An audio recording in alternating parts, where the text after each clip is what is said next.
আসসালামু আলাইকুম। আজকে আমাদের প্রেজেন্টেশনের বিষয় দুইটা কাজ রয়েছে, সেগুলো আমরা প্রেজেন্ট করব। কাজ 1, আমাদের দলের সদস্য ফয়সাল, আরাফাত, অর্ব, তানভীর, ইসমাইল, নাহিদ, সীমান্ত, আর আমাদের দলের নাম দল 1। তাহলে কাজ 1 শুরু হয়। এইসব উন্নয়নের ফলে বেকারত্ব হ্রাস, অর্থনৈতিক উন্নয়ন ও প্রাকৃতিক উন্নয়ন সাধন হলেও পরিবেশের উপর অর্থনৈতিক ও নেতিবাচক প্রভাবটাই বেশি পড়েছে। বিভিন্নভাবে প্রাকৃতিক সম্পদ দূষণ হচ্ছে। নিম্নে কিছু দূষণের নিয়ে আলোচনা করা হলো। আমরা আলোচনা করবো পানি দূষণ। পানিতে বিভিন্ন ধরনের ক্ষতিকর পদার্থ মিশ্রিত হয়ে পানি দূষিত হয়।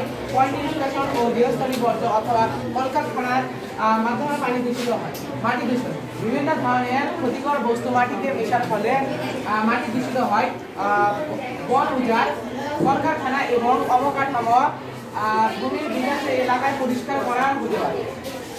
এরপরে আমরা দেখতে পাবো যে টেকসই উন্নয়নের পারস্পরিক সহযোগিতা যেভাবে ভূমিকা রাখছে। 1, বৈশ্বিক সহযোগিতা। প্রাকৃতিক সম্পদ সংরক্ষণের জন্য বৈশ্বিক সহযোগিতা অত্যন্ত গুরুত্বপূর্ণ। সম্পদ পুনর্ব্যবহার করতে পারি। আমরা কোনো জিনিস ফেলে না দিয়ে তা রিসাইকেল করে ব্যবহার করতে পারি। আর ব্যক্তিগত সঞ্চয়, আমরা ব্যক্তির বৃষ্টির পানি জমা রাখতে পারি। ধন্যবাদ। আমাদের দ্বিতীয় কাজটা আমাদের কাজ 2, বাংলাদেশ আমাদের কাজ 2 আছে বাংলাদেশ সহ বিশ্বের বিভিন্ন দেশের প্রাকৃতিক সংরক্ষণের প্রয়োজনীয়তা বা বাংলাদেশ সহ বিশ্বের বিভিন্ন দেশের প্রাকৃতিক সম্পদ সংরক্ষণ প্রয়োজনীয়তা নিচে উল্লেখ করা হয়। বাংলাদেশের প্রাকৃতিক সম্পদ সংরক্ষণ করলে আমরা ভবিষ্যতের জন্য ব্যবহার করার দিতে পারি। এই প্রাকৃতিক সম্পদ প্রতি বছর ধরে তা ফিরে আসা সম্ভব নয়। প্রাকৃতিক সম্পদে এভাবে গাছ লাগাবো।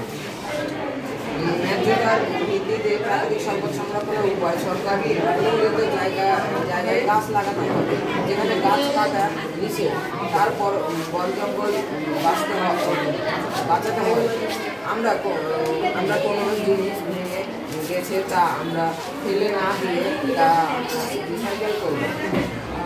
এখন আমরা দেখবো টেকসই উন্নয়নের লক্ষ্যে শিক্ষার্থীরা নিজস্ব পরিমণ্ডলে কি পদক্ষেপ নিতে পারে। গাছ কাটার অপকারিতা সবাইকে জানাবো। রিসাইকেলের মাধ্যমে পুনরায় ব্যবহার করতে হবে। যেখানে ময়লা আবর্জনা ফেলা যাবে না। আর আমাদের পরিবেশ বিভিন্ন দূষণ দেখা যায়, তা হলো পানি দূষণ, মাটি দূষণ, শব্দ দূষণ, বায়ু দূষণ। আর আমরা এভাবে টেকসই উন্নয়নের মাধ্যমে প্রাকৃতিক সম্পদ বিষয়ে আলোচনা করতে পারি। ধন্যবাদ।